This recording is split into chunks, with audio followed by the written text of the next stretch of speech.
Good morning, everyone. I'm Mark Ruley, Police Chief of the City of Brooklyn Park. Behind me is a bunch of amazing police chiefs that are here in support of a very short but very important message that we want to share with you.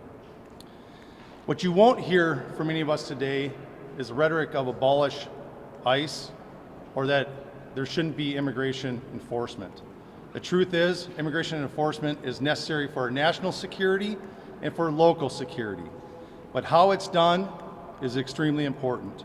In fact, we have a long history of working exceptionally well with our federal partners, including ICE agents, and we have seen the best of them perform their job extremely well in the past.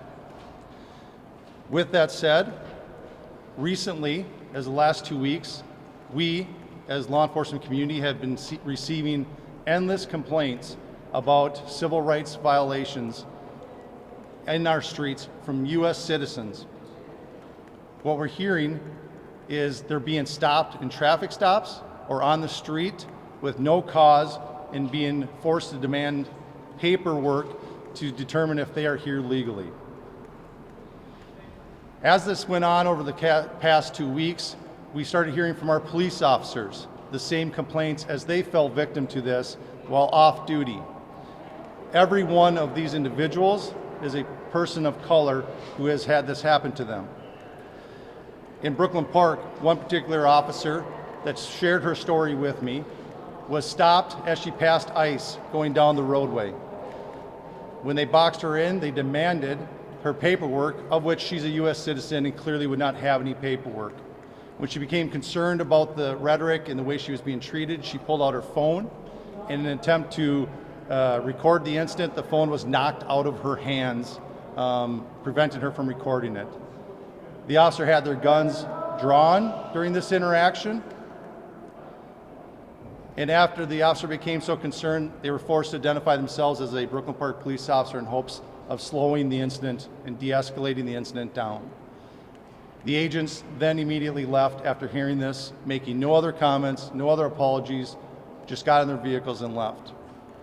I wish I could tell you that this was an isolated incident. In fact, many of the chiefs standing behind me have similar incidents with their off-duty officers.